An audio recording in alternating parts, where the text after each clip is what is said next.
की आपली जी पृथ्वी आहे तर आपल्याला वाटतं की ती गोल आहे, पण ती गोल आहे का? नाही. तर ती जी आहे ना ती थोडीशी जिरोइड, तिचा शेप कसा आहे? जिरोइड. ठीक आहे. त्यानंतर आता पृथ्वी गोलाचा अभ्यास करताना तुम्ही इयत्ता 5वी मध्ये शिकलात पहा की आपली पृथ्वीचा आज थोडासा कललेला आहे, आणि कललेला आहे म्हणून तुम्हाला माहिती आहे का, तुम्ही विचार केला असेल तर याला नीट काऊन ठेवलं नाही, थोडंसं झुकली दिसते तुम्हाला. तर आपली पृथ्वी 23.5 अंश जी आहे तिचा आज काय आहे? कललेला आहे. बरोबर आहे का? आणि हे आज कलल्यामुळं काय होतं की पृथ्वीवर दिन व रात्र हे 12 तासाचे आहेत का? नाही. 5 तासाचा कोणता ऋतू चालू आहे आपल्याकडे? पावसाळा. आणि काल तुम्ही जन्मवाडीमध्ये एक प्रश्न विचारला होता की उत्तर गोलार्धामध्ये सर्वात मोठा दिवस केव्हा असतो? तर काय होतं उत्तर? उत्तर गोलार्धात 21 जून. आता बघा, आपण म्हणजे लक्षात आलं का की आपण सध्या कोणत्या गोलार्धात राहतो? भारत देश कोणत्या गोलार्धात आहे? उत्तर गोलार्धात. कोणत्या गोलार्धात आहे? उत्तर गोलार्धात. आणि उत्तर गोलार्धात असताना आपल्याला माहित आहे की सर्वात मोठा दिवस हा 21 जून असतो आणि सर्वात मोठी रात्र कोणती असते? 22 डिसेंबर असते. आता हे जे आहे म्हणजे वर्षभर 12 तासाचा दिवस आणि 12 तासाची रात्र राहिली असती, पण केव्हा? जर पृथ्वीचा आज कललेला नसता. पण या पृथ्वी गोला पाहिल्याबरोबर तुमच्या लक्षात येईल की पृथ्वीचा आज कसा आहे? त्यानंतर सामान्य माहिती जर पृथ्वीबद्दल आपल्याला घ्यायची असेल तर तुम्हाला माहिती आहे की पृथ्वीच्या 71% भागामध्ये काय असतं? पाणी. आणि या 71% भागामध्ये 4 प्रमुख महासागर. तर ते माझ्या मागे म्हणा तुम्ही: पॅसिफिक, अटलांटिक, हिंदी आणि आर्क्टिक. तर असे हे 4 महासागर. यांनी किती जागा व्यापलेली आहे पृथ्वीची? 71%. पृथ्वी गोलावर तुम्हाला जेवढा निळ्या रंगाचा भाग दिसत आहे हा सर्व भाग काय आहे? पाण्याचा भाग आहे. बरोबर आहे का? म्हणजे पृथ्वी गोलावर तुम्हाला जे निळं दिसतं तुमच्या लक्षात येईल की जास्तीत जास्त भागामध्ये काय आहे? पाणी आहे. त्याच्यातही पाण्याचं वितरण तुमच्या लक्षात असेल. लक्षात ठेवायचं की 97% पाणी हे महासागरात आहे. 97% पाणी कुठे आहे? समुद्र, महासागर. त्यानंतर 2.7% जे पाणी आहे, 2.7% पाणी हे पाणी बर्फाच्या स्वरूपात आहे. कसं आहे? कारण आपण एक महासागराचं नाव पाहिलं, आर्क्टिक महासागर. तर हा आर्क्टिक महासागर जर पाहिला आपण तर हा पूर्ण कसा आहे? बर्फासारखा महासागर आहे. बरोबर. आणि एक खंड माहिती आहे आपल्याला, त्या खंडाबद्दल बोलूच आपण, अंटार्क्टिका. तर हा बर्फाळ प्रदेश. म्हणजे पृथ्वीवर तुमच्या लक्षात आलं असेल की 2.7% पाणी जे आहे हे कशाच्या स्वरूपात असतं? बर्फाच्या स्वरूपात असतं. त्यानंतर आता हे जे वेगवेगळ्या रंगात दिसत आहेत तुम्हाला, हे पृथ्वीवर, आपल्या पृथ्वीवर तुम्हाला माहित आहे की जी जमिनीचा भाग आहे ना, निळा रंग जर सोडला तर बाकी सर्व जे पृथ्वी बरोबर दिसत आहे आपल्याला ही जमीन आहे. आणि पृथ्वीवर 29% भागामध्ये जमीन आहे. किती टक्के भागामध्ये? 29% भागामध्ये काय आहे? जमीन आहे. आता या जमिनीवर एकूण 7 खंड आहेत. बरोबर. आता एकेकाला आपण विचारू कोणते कोणते खंड आहेत. हात वरी करायचं फक्त. हा, बसून सांगा. हा, आशिया, युरोप. आशिया, युरोप, अंटार्क्टिका, हिंदी महासागर. नाही हिंदी महासागर कशाला? ऑस्ट्रेलिया. नाही, एक सांगू आपण. जाऊ दे, काय करू, एक घेऊ. ठीक आहे, म्हणजे व्यवस्थित होईल. तू एक सांग फक्त. कोणता? आशिया, सर्वात मोठा खंड. हा, ठीक आहे. 2 युरोप.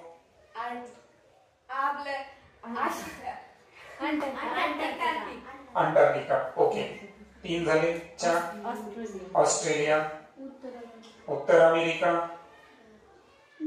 दक्षिण अमेरिका आणि एक खंड राहिला ऑस्ट्रेलिया झाला ना. हा, कोणता खंड राहिला? आफ्रिका.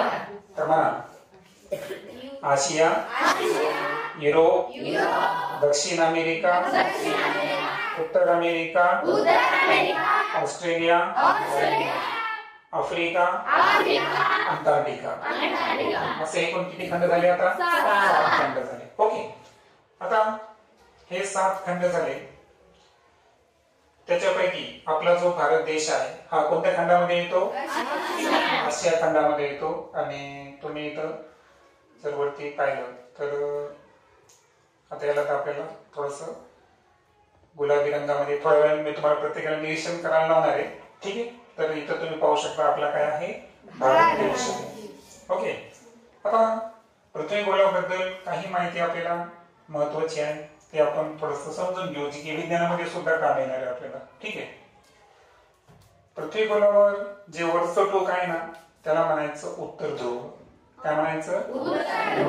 इंग्रजीमध्ये त्याला इंग्रजीमध्ये त्याला म्हणतात नॉर्थ पोल. काय म्हणतात?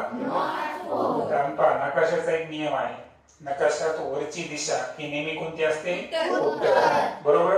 डाव्या बाजूला काय असते? पश्चिम. उजव्या बाजूला पूर्व. उजव्या बाजूला पूर्व. आणि खालच्या बाजूला काय असते? दक्षिण. बरोबर. तर आता सांगितल्याप्रमाणे नकाशामध्ये आणि पृथ्वी गोलावर वरची बाजू काय असते? उत्तर. आणि ही जी पृथ्वी आहे ना आपली, या पृथ्वीचं वरच्या ज्या टोकाला आपण काय म्हणलो? उत्तर ध्रुव. तर तुम्हाला माहित असेल की पृथ्वीवर ज्या आडव्या काल्पनिक रेषा आहेत त्यांना काय म्हणतो आपण? अक्षवृत्त. काय म्हणतो? अक्षवृत्त. आणि ज्या उभ्या काल्पनिक रेषा आहेत त्यांना काय म्हणतो?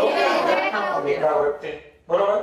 हा, तर उत्तर ध्रुव जे आहे ना हे वरचं टोक आणि दक्षिण ध्रुव खालचं टोक. आता पृथ्वीच्या मध्यातून जी काल्पनिक रेषा जाते पहा, जिथे मी बोट लावलो सध्या है ना, पृथ्वीच्या मध्यातून जी काल्पनिक रेषा जाते त्याला आपण म्हणतो काय म्हणतो? विषुववृत्त. आणि विषुववृत्त हे 0 अंश रेखावृत्त असतं. काय असतं? 0 अंश रेखावृत्त असतं. बरोबर. आता जसं जसं आपण वरती जाऊ तस तसं काय होतील? अंश वाढत जातात. आता उत्तर ध्रुव जे आहे ते आहे 90 अंश. किती आहे? 90 अंश. म्हणजे उत्तर ध्रुवाला आपण 90 अंश उत्तर अक्षवृत्त म्हणतो आणि दक्षिण ध्रुवाला 90 अंश दक्षिण अक्षवृत्त. बरोबर. तर अशा पद्धतीची ही नावं असतात. आणि पृथ्वीच्या मध्यातून जे गेलेलं आहे त्याला काय म्हणलो आपण? विषुववृत्त. बरोबर आहे का? अशी पृथ्वी गोलाची रचना आहे. आता एक लक्षात ठेवायचं पुन्हा की उत्तर ध्रुव आणि दक्षिण ध्रुव यांचे एक वैशिष्ट्य आहे पुन्हा, इथे 6 महिने दिवस आणि 6 महिने काय असतो? रात्र असते. बरोबर आहे का? कारण पृथ्वीचा आज कल्लेर असल्यामुळं 6 महिने पृथ्वीचा एवढा भाग सूर्याच्या संपर्कात असतो आणि 6 महिने इकडचा भाग असतो. येते लक्षात? तर अशा पद्धतीची रचना असते. त्यातच तुम्हाला माहित आहे की आता आपल्याकडे दिवस मोठा आहे. बरोबर आहे का?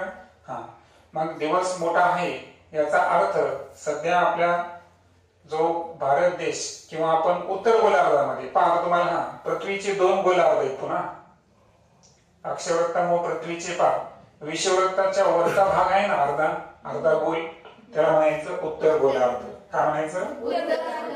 पृथ्वी गोलाचा जो खालचा भाग आहे त्याला म्हणायचं दक्षिण गोलार्ध. तुम्हाला एक प्रश्न विचारला जाईल बघा नेहमी की जलगोलार्ध कोणाला म्हणतात? काय? जलगोलार्ध कोणाला म्हणतात? जलगोलार्ध म्हणजे कोणत्या गोलार्धामध्ये पाण्याचं प्रमाण जास्त आहे? काय उत्तर? दक्षिण गोलार्धामध्ये तुम्हाला पाण्याचं प्रमाण जास्त दिसेल म्हणून त्याला काय म्हणायचं? दक्षिण किंवा जलगोलार्ध आपण म्हणतो त्यांना. ठीक आहे. त्यानंतर आता पृथ्वीवर तुम्हाला म्हणलं मी उभ्या काल्पनिक रेषा आहेत त्या सुद्धा इथे दिसतील आणि उभ्या काल्पनिक रेषा त्यांना काय म्हणतो आपण? रेखावृत्त. काय म्हणतो? रेखावृत्त. तुम्हाला माहिती आहे का मूळ रेखावृत्त कुठे आहे? बरं, मूळ रेखावृत्त कुठे आहे? जागतिक प्रमाणवेळ जी म्हणतो आपण, तर मूळ रेखावृत्त कुठे आहे? इंग्लंड मधील ग्रीनिच शहर. कोणता आहे? इंग्लंड मधील ग्रीनिच शहर हे काय आहे? 0 अंश रेखावृत्त, त्याला म्हणायचं मूळ रेखावृत्त. आलं लक्षात? आणि आपल्या भारताची जी वेळ आहे ना ती अलाहाबाद वरून ठरते. कशावरून? अलाहाबाद. ते रेखावृत्त आहे पहा 82.5. किती आहे? तर हे रेखावृत्त जे आहे तर त्या रेखावृत्तातून आपल्या भारताची काय ठरते? वेळ ठरत असते. आणि आपण म्हणजे इंग्लंड पेक्षा जे ग्रीनिच मीन टाइम आहे ना त्याच्यापेक्षा आपण 5.5 तासाने काय आहोत? पुढे आहोत. समजा इंग्लंड मध्ये दुपारचे 12 वाजले तर आपल्याकडे संध्याकाळचे किती वाजेल? 5:30. किती होतील? 5:30. तर हे आहे बा कशाबद्दल सामान्य माहिती सांगितली मी तुम्हाला पृथ्वी गोलाबद्दल. काही गोष्टी तुमच्या लक्षात आल्या की पृथ्वीवर जे दिन आणि रात्र आहे हे सारखे आहेत का? नाही. ते 12 तासाचे नाही. कारण पृथ्वीचा आज कसा आहे? कललेला आहे. बरोबर. आणि त्यात मी सांगितलं तुम्हाला की पृथ्वीचे एकूण किती गोलार्ध आहेत? 2. वरचा कोणता आहे? खालचा गोलार्ध. पृथ्वीवरच्या ज्या आडव्या काल्पनिक रेषा आहेत त्यांना काय म्हणायचं? ज्या उभ्या काल्पनिक रेषा आहेत त्यांना म्हणायचं. त्याच्यात पुन्हा एक मुद्दा राहिला माझ्याकडून. सर्वात मोठं अक्षवृत्त हे कोणतं आहे? 0 अंश अक्षवृत्त. कोणतं आहे? अक्षवृत्त. त्याला म्हणतो आपण विषुववृत्त. काय म्हणतो त्याला आपण? आणि त्याच्यानंतर आपण हे पण पाहिलं की जागतिक प्रमाण वेळ ही ग्रीनिच शहरावरून ठरते. बरोबर.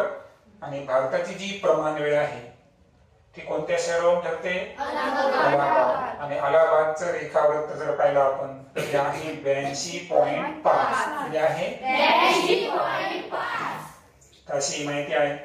तर आता आपण काय करू? अगोदर मुलींना ऑब्झर्वेशन साठी देऊ आणि नंतर